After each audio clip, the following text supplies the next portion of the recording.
The wind always sounded a little haunted at night in Norman, Oklahoma. It picked up the dust from the empty parking lots, rattled the glass in the old Sooner Theater marquee, and echoed off the brick walls of the deserted video store where Liam sometimes pressed his nose to the dusty panes, imagining the shelves packed with tapes. Liam was 35, lived alone in a cramped duplex near Campus Corner, and had a hobby that most people would call outdated, if not a little bit weird. He collected VHS tapes. Not just any tapes either. He hunted for the strange ones, the horror movies with cheap practical effects, the sci-fi knockoffs with hand-drawn labels, the instructional videos for things nobody remembered how to do. Norman's thrift shops were his kingdom. He knew every shelf in the Cleveland County Restore, and every box under the tables at Second Chance. Noah, his best friend since high school, said Liam had a sixth sense for magnetic tape. "It's like you could sniff out the weirdest shit, man." Noah would laugh, nudging Olivia, his girlfriend, who mostly came along to check out the used clothing at said stores. Their Friday nights had become a ritual. A new obscure VHS, a six-pack of Modelo, and a slow descent into analog madness. But Liam felt something shift the day he found the unmarked black spine tape at the back of Thrift World on Main Street, a place that already felt a little out of place with reality. The store was half lit, the air thick with the smell of old fabric, mold, and mothballs. The tape was wedged between a copy of Beethoven's Second and a badly warped Jane Fonda workout. No label, no markings, just a strip of masking tape with the word "Watch" scrawled in a red Sharpie. He hesitated, then picked it up, looked it over, and tucked it under his arm. The woman at the counter, a retiree with a Sooner sweatshirt and a nervous smile, rang him up. "Oh, black spine tape. That's probably haunted," she said, half joking, half not. "You want it? You take it for free. Just don't bring it back, okay?" Liam grinned. That's kind of the whole point, he thought to himself. He walked out into the Oklahoma sun, the tape cold in his hand. He drove home along Main, passing the faded sign for the Wonder House, the boarded-up windows of the old Hastings, the blinking traffic lights at flood. The tape sat on the passenger seat. Liam's duplex was a relic from the 70s. It had thin walls, popcorn ceiling, a patchy carpet that always smelled faintly of mildew and Lysol. He turned the spare bedroom into a shrine for his collection. Shelves lined with battered VHS clamshells, a battered CRT TV, a stack of VCRs cannibalized for parts. He set the tape down on his workbench and took a closer look. Nothing on the spine, no runtime, just that single word, "Watch." He put a piece of masking tape on the black label and wrote, "Thrift World Tape, 417. in tiny, neat letters. It was an obsessive habit that he always had. He always thought if you didn't catalog, the collection would swallow him whole. He waited until the sun set over the city. He liked the ritual. It had to be dark, the curtains drawn down, the overhead lights off, just the TV's dim blue glow. He loaded the tape into the VCR, pressed play, and settled back into his gaming chair, expecting maybe a forgotten local news segment or one of those awkward church instructional videos. But instead, it was just static. A few moments passed, then a black screen popped up, but it was grainy. For a few seconds, there was nothing but the faint hiss of magnetic tape. Then a flicker. The image of a skull that appeared to be real, not a prop, a candle fixed to its crown, and a flame trembling and dancing in the glitch pitch.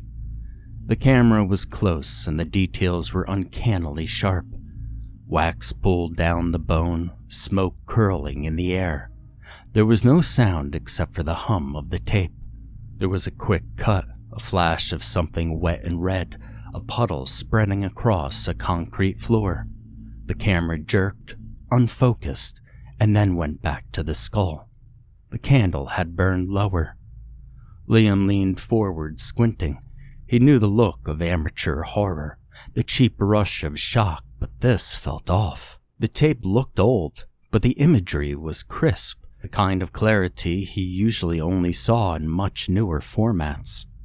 Another flash, a narrow corridor, the fisheye lens of a security camera.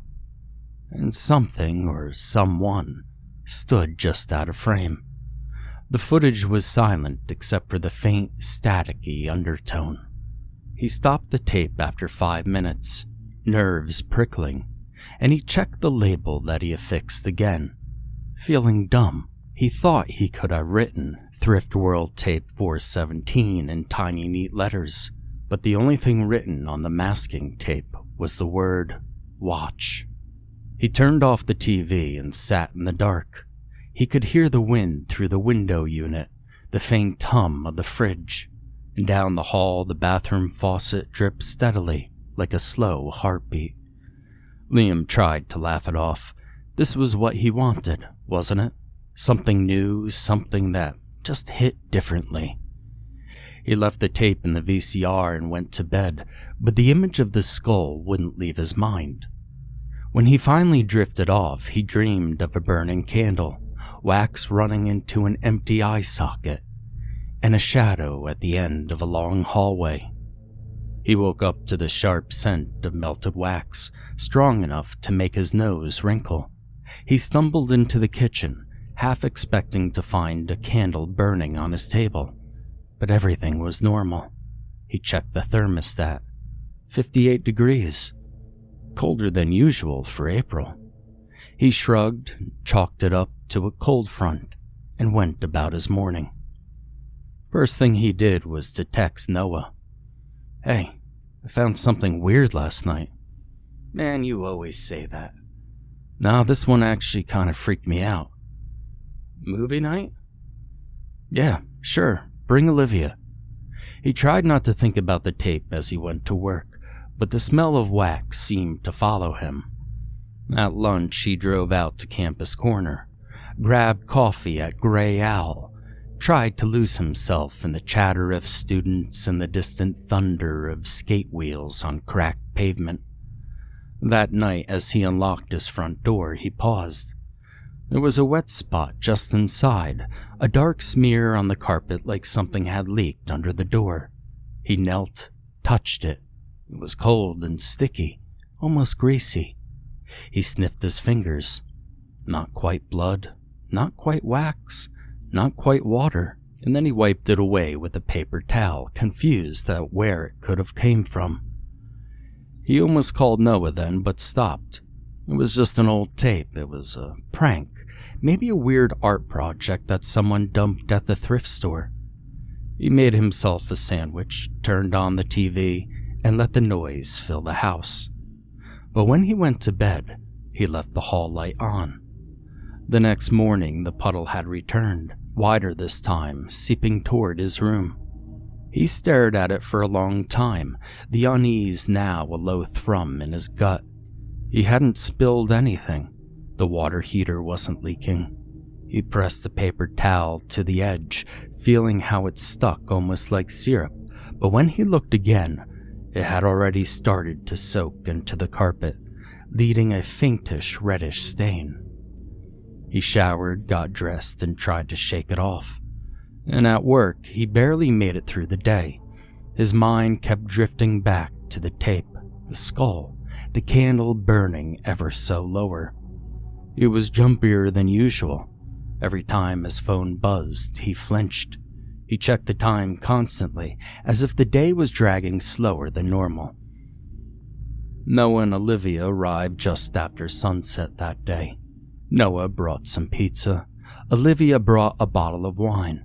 When Liam mentioned the puddle, Noah laughed, and they joked with him about this supposedly haunted puddle. "Dude, you need to stop buying tapes from the thrift stores that smell like your grandma's basement," he said, dropping onto the couch. Olivia perched on the armrest, eyeing the shelves of tapes. What's this one called? There's no name to it, just says watch. Noah rubbed his hands together. Oh, that's the one, isn't it, Liam? Perfect. Let's get weird. Liam inserted the tape into the VCR and pressed play. The static was louder this time, the hiss urgent. The skull reappeared, candle burning lower.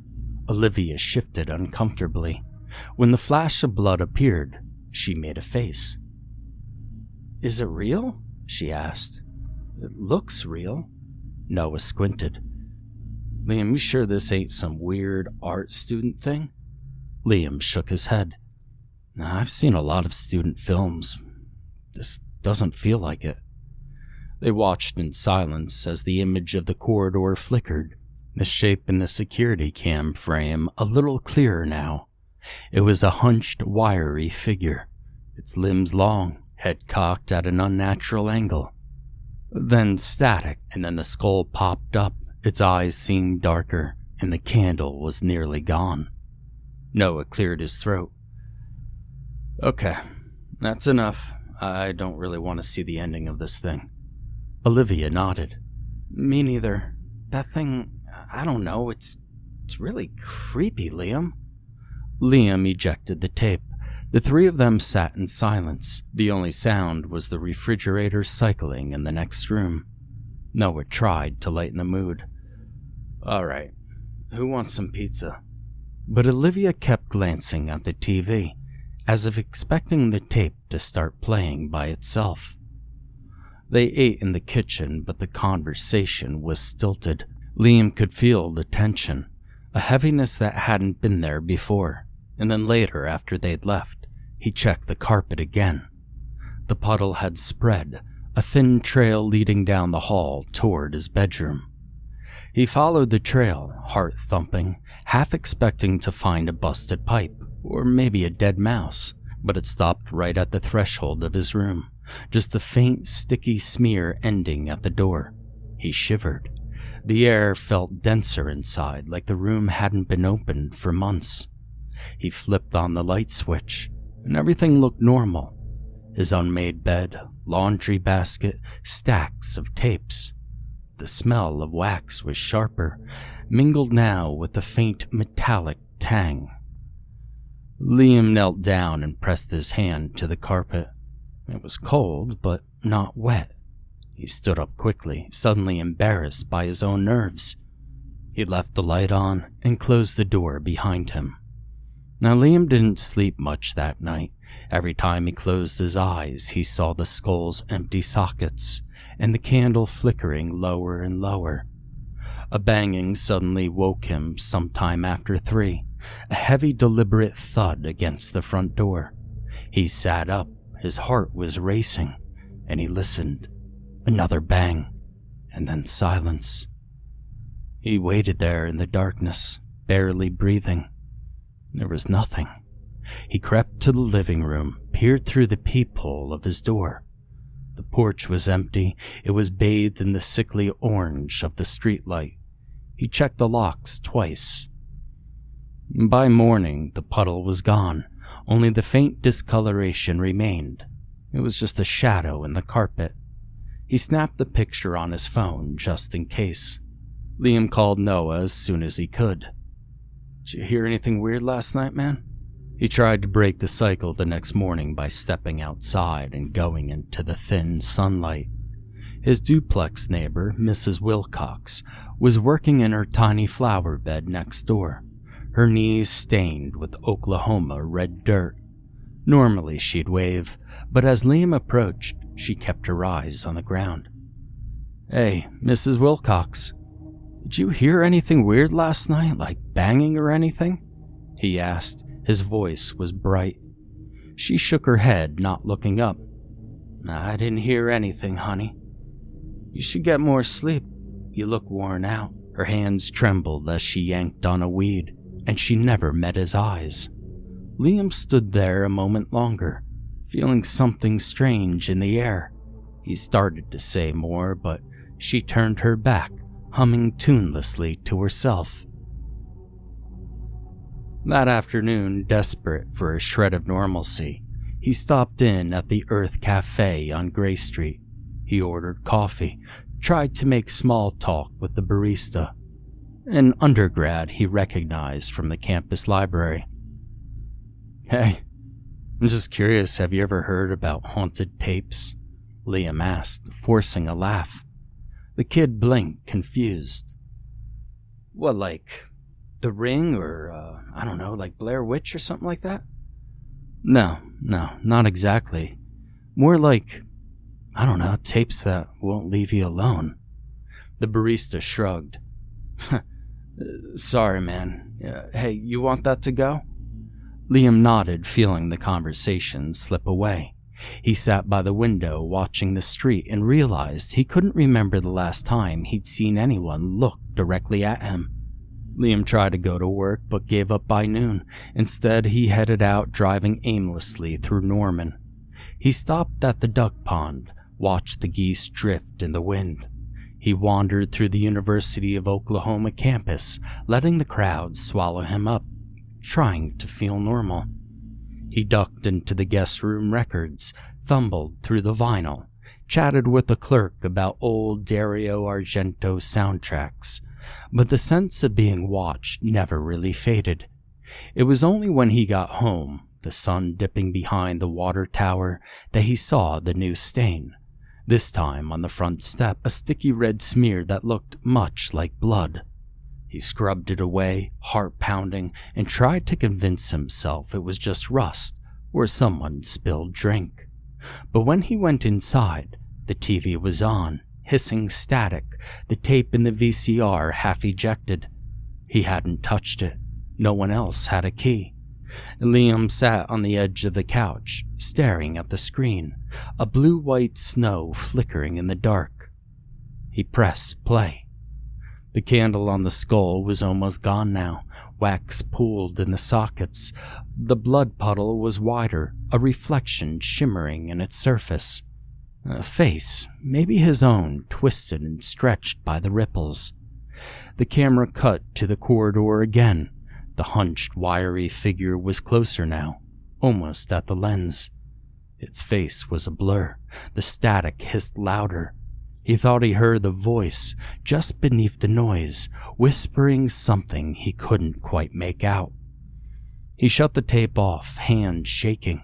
He unplugged the TV, yanked the tape free, and threw it into a drawer. He called Noah again. "Hey man, I need you to come over. Please." Noah and Olivia arrived, worried now, and Liam showed them the pictures on his phone, told them about the banging, the stains, the tape turning itself on. Noah's bravado faded. Olivia squeezed Liam's arm. "We should just get rid of it." Noah nodded. "Yeah, let's go right now." They drove together with the tape in hand to the old landfill south of town, past the Griffin Memorial Park. The sun was setting and the sky streaked orange and purple, the air heavy with the smell of burning leaves. Liam rolled down the window, feeling the tape cold and heavy in his hands. The old landfill looked like nowhere. It was a patch of Oklahoma earth gutted and heaped, ringed by rusted fencing and the leaning skeletons of forgotten appliances. The gravel road there was bone-jarring, the sunset bleeding red through a haze of dust as they drove in silence, and the car's headlights flickering over the scattered remains of couches and broken toys and general filth. Noah parked near the edge, right where the battered sign warned about illegal dumping. Olivia stayed in the back seat, arms wrapped around herself, eyes fixed onto the dying light. Liam stepped out, the tape gripped tight in his fist. The air was heavy with the reek of rot and burned plastic, the wind sharp and restless. He took a few steps closer to the pit, sneakers crunching on old glass and gravel. Noah joined him, hand shoved deep within his jacket pockets. "Come on, man. It's getting cold. Let's just get this over with." They stood at the rim, looking down at the chaos below. Black bags split open, A busted refrigerator door, a shell of a TV set tangled in wire, and somewhere a crowed cawed, harsh and unseen. Liam hesitated, feeling the tape's weight.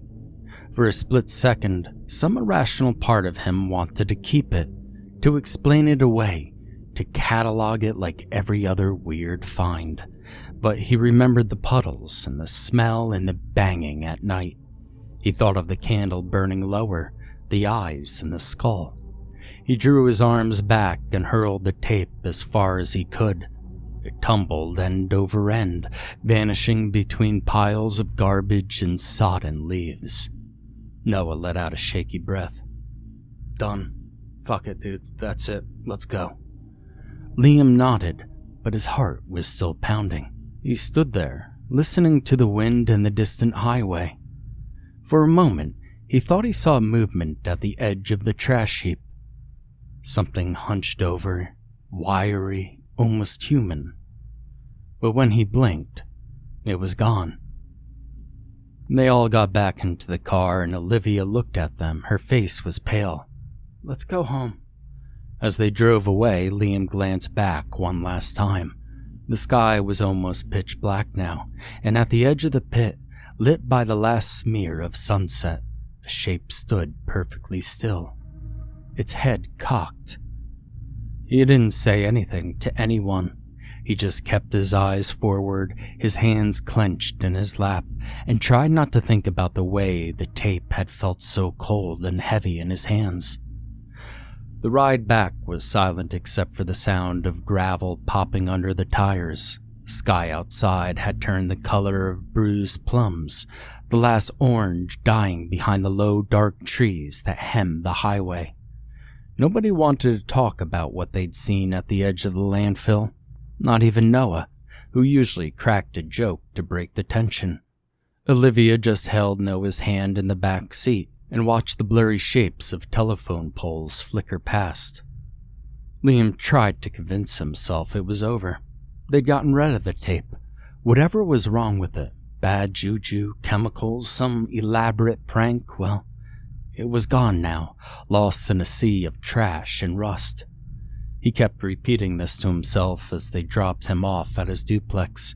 He even managed a weak smile and a "thanks guys" as he climbed out. Inside, the house was quiet, but that air still had a weird stillness, like everything was waiting for him. He checked the hallway for stains. Nothing. And the VCR sat unplugged in the living room, the TV a black mirror reflecting his shape. And for the first time in days, he felt like he might actually sleep. He double-checked the locks, turned out the lights, and laid down. He expected to toss and turn, but instead, sleep claimed him at once. Later that night, he woke up to the sound of dripping. At first, he thought it was just rain, but as he blinked in the dark, he realized the sound wasn't coming from outside. It was inside, somewhere close. The drips were slow and deliberate, almost like someone squeezing a soaked sponge over the floor. His heart thudded in his chest and he reached for his phone. 3:08 a.m. He went out into the hallway. The old carpet was cold under his feet, and he flicked on the light.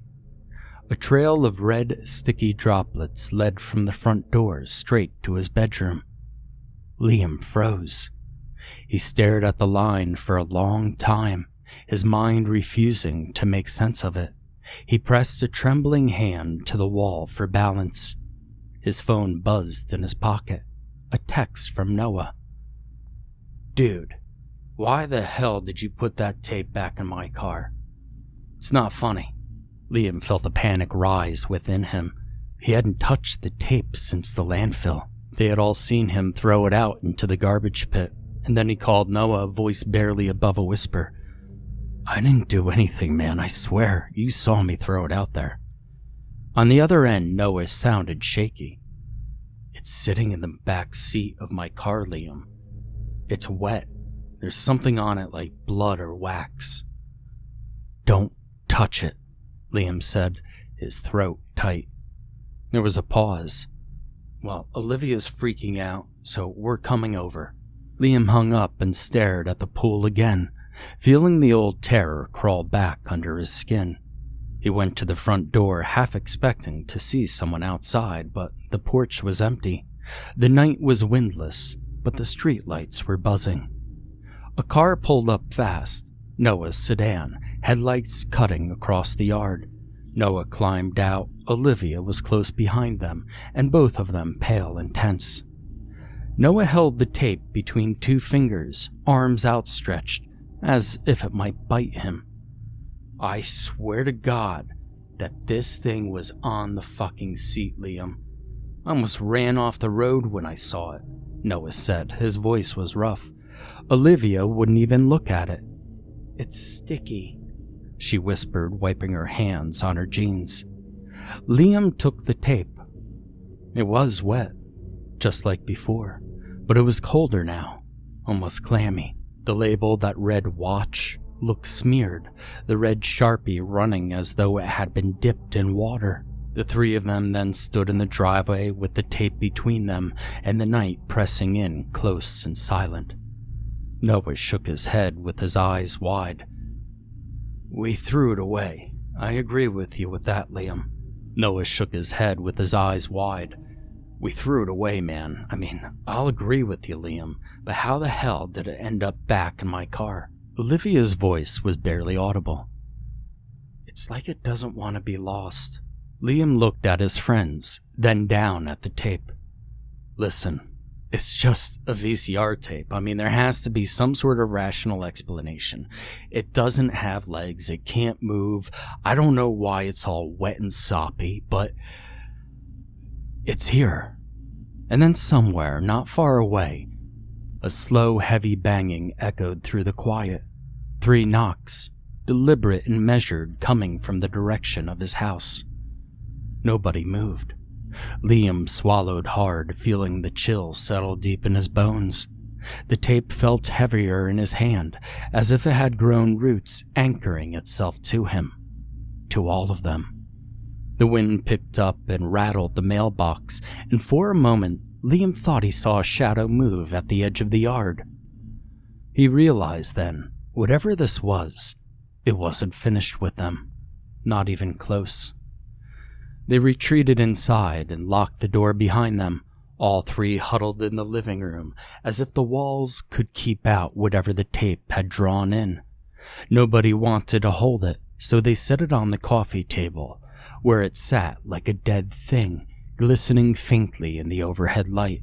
Noah paced, rubbing his hands through his hair. "This is insane, man. It's like it wants to come back, like it knows where we are." Olivia stared at the tape. "Every time I close my eyes, I see the skull that's on that tape, and the candle just burns down lower. And I've heard the knocking. Noah has too, even when we're awake." Liam's mind raced. "I mean, we all saw it at the landfill, right? The shadow? It's just not me." Noah nodded, his lips pressed tight. Olivia looked away, hugging herself. "Thought I saw something, but I didn't want to mention it to anybody. I thought it was just my mind playing tricks on me." They tried to come up with explanations. Maybe someone was pranking them. Maybe they were all just a little bit tired. Maybe there was an actual logical explanation. But the more they talked, the more their nerves frayed. Every little sound made them jump. The creak of the fridge, the dropping of ice cubes, the ticking of the wall clock, the wind pressing against the windows, and the air around them felt thick and charged with static. And at one point, Liam caught Noah staring at him, like he wasn't sure Liam was really there. Olivia's phone buzzed suddenly. She jumped, hand shaking as she picked it up. She looked at the screen, then showed it to the others. An unknown number, just a string of zeros, had sent her a video message. She played it on speaker. The only sound was a low, static hiss. The video was black except for the faintest outline, a skull with a candle burning on top of it, its eyes slowly glowing brighter. Olivia dropped the phone. "That's not possible." Noah backed away from the coffee table, his eyes darting to and fro. It's not just the tape, man. It's us. It's in our heads. And they started to argue about what to do next, about whether to call the cops, about whether they should just leave town. Each suggestion seemed more desperate than the last, and every time someone raised their voice, the house seemed to groan in protest, the lights flickering ever so slowly. Liam felt his own grip on reality slipping. The more he tried to remember how things had been before the tape, the fuzzier it got. He couldn't remember what he'd eaten for breakfast, or if he'd locked the back door. He kept seeing flashes behind his eyelids, a candle guttering out, blood pooling on carpet, and the warped grin of the skull. And at some point, the banging started again. 3 slow, deliberate knocks on the front door. Then a minute later, 3 slow, deliberate knocks on the back door. They checked every window. Nothing was there, but the knocks came again from the thin duplex wall separating Liam's place from the empty unit next door. By the second evening, after the banging started again, Liam gave in and called the Norman police non-emergency number. He tried to explain strange noises and things moving within the night. A tape that wouldn't stay gone.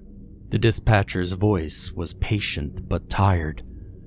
"Sir, is anything threatening you right now?" "No, it's just hard to explain. This thing keeps coming back. I think I'm being watched. I don't know if somebody's harassing us and knocking on our doors and our walls, but could you send somebody over?" There was a pause, a click of keys.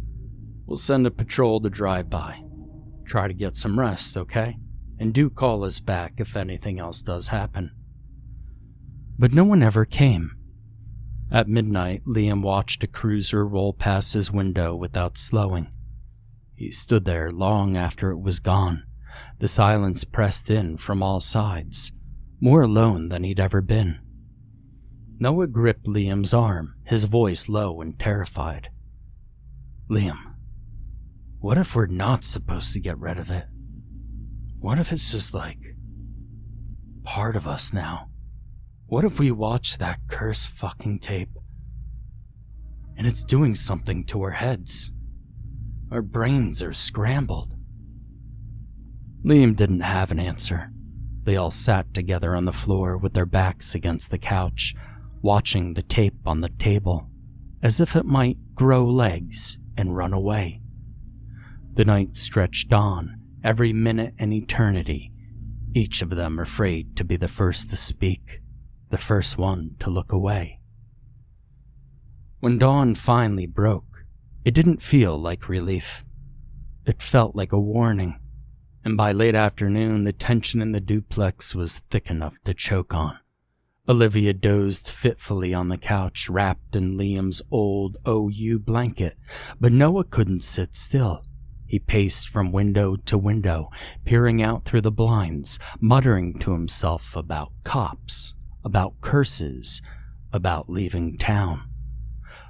Liam caught Noah staring at his phone, his hand shaking and his eyes bloodshot. A few minutes later, Noah slipped off to the bathroom without a word. Something about the way he moved, shifty and desperate. It prickled at Liam's nerves. He waited for a few minutes, then he heard the faint rattle of something plastic, a flick of a lighter, and the telltale acrid scent of something chemical burning. He knocked hard on the door. "Noah, what in the hell are you doing in there?" There was no answer, just the sound of rushed movement. Liam's heart sank. He turned the knob and pushed the door open. Noah was perched on the edge of the tub, eyes wild, a little glass pipe clenched in his fist. The lighter slipped from his hand and clattered into the sink, and for a second, neither of them moved. Then Noah ducked his head, shame flooding onto his face. Liam felt a surge of anger and heartbreak. "Are you serious, man? Now? Are you fucking serious? In my house?"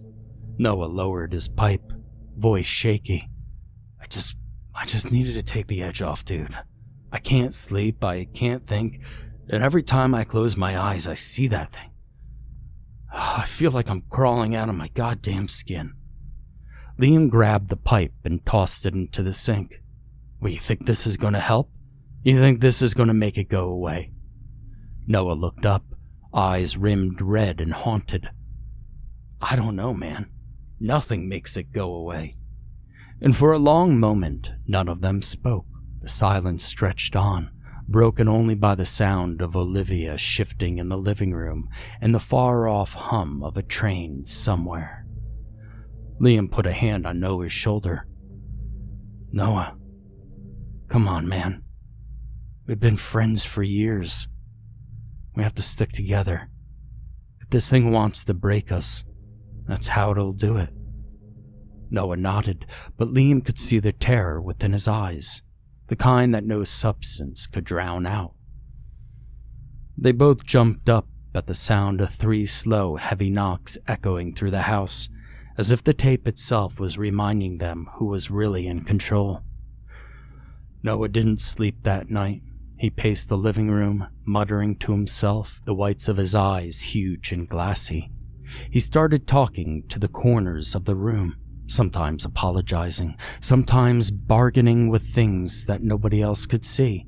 And Olivia tried to calm him down, but he pushed her away, insisting there were things in the walls, things in the shadows from the lamps, things behind Liam's eyes. He vanished for hours at a time, coming back twitchier and more frantic, hands shaking so badly he could barely hold a glass of water. He accused Liam of bringing the curse on them, of hiding something, of wanting them all to see what's behind the tape. When Liam tried to reason with him, Noah just laughed. It was a thin, desperate sound that made Olivia burst into tears. And then eventually the knocking came faster and harder, moving through the house in strange patterns. Sometimes it was the front door, sometimes it was the bathroom, and sometimes the hollow wall behind the TV. But every time, Noah flinched, clutching his head and begging for it to stop, screaming at the top of his lungs for it to stop. He started scratching at his own arms. At first, just little lines, but then deep red welts. Olivia withdrew completely, barely speaking, eyes locked on nothing. She jumped at every sound, sure, but her hands were still clenched in her lap. She stopped eating, and then every once in a while, in the quiet hours before dawn, Liam would find her standing at the window, staring out into the night, her lips moving softly and silently. Once he heard her whisper, "I just want to go home," over and over, even though she was right there. Noah's spiral bottomed out on the 3rd night. Liam woke to shouting. Noah screaming at the tape, hurling it at the wall, demanding it to show him the rest. He smashed the VCR, broke 2 of Liam's tapes, and then collapsed into the middle of the floor, sobbing and giggling at the same time, rocking back and forth as if trying to shake something off his skin. And by this point, Olivia was hollow-eyed and trembling. She packed a small bag at sunrise and said that she needed some air. She left without saying goodbye. Liam watched her walk out, barefoot, hair a tangled mess, glancing over her shoulder at the house. He didn't know until hours later what had happened. The police came by that afternoon. Their faces were pale and their words were careful. Olivia had walked barefoot along Highway 9, straight into the path of a northbound 18-wheeler near the intersection by the old Sonic. Witnesses said she never even looked up. And then Noah snapped for good that night. He barricaded himself in the bathroom, raving about eyes in the mirror. He carved strange symbols in the door with a pair of scissors.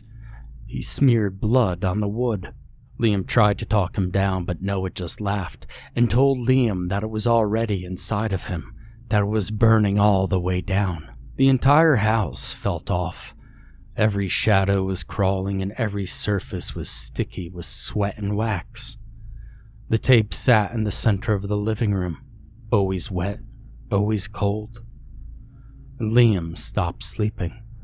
He started hearing whispers coming from the static on the TV, from the hum of the fridge, and from the wind outside.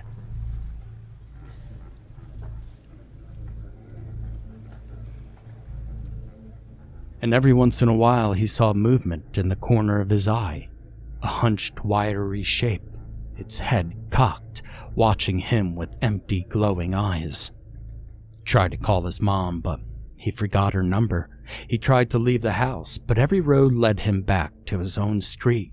He felt as if his mind was a strange maze that had locked in his own consciousness. He tried to smash the tape over and over, but it wouldn't break. It wouldn't even crack. It just oozed more wax and condensation onto his hands. On the fourth night, Liam put the VHS tape back into the player and started to finish the tape. The candle on the skull burned out for good. The eyes glowed bright as a car's headlight. The knocking started again, everywhere at once, shaking the whole house. Liam laughed or screamed, it was hard to tell. And the last thing he saw was the skull on the TV, staring straight at him. The candle nothing but a puddle of white wax, and the door to his bedroom slowly swinging open. Something tall and thin waiting on the other side. The thing in the doorway was neither shadow nor man, but a negative space that seemed to suck out all the light from his room. Its limbs were long, thin, its fingers ending in points that hovered just above the carpet. Its head was cocked, just like that in the tape, just like he had seen many times before, and the places where eyes should have been were lit with a dull, candle-colored glow. Liam tried to move, but he was frozen solid. He was stuck in the flicker between sleep and waking, aware but powerless, breath shallow in his chest.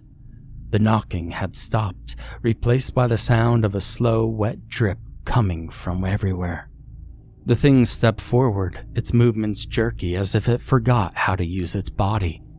The air in the room thickened, the walls pressed in, and Liam could feel the temperature drop until his breath came out in pale clouds. He wanted to look away, but the thing raised a hand and pointed, and in that instant, every memory Liam had ever cherished was suddenly burned away, replaced by a single command that echoed inside his skull. Watch. The TV flared to life, static hissing, and the tape began to play on its own. The skull filled the screen, the wax melting down to nothing, and the eyes glowed like hazard lights in the dark. The image flickered, and now it was Liam's living room on the tape, the camera panning slowly, jerking from corner to corner.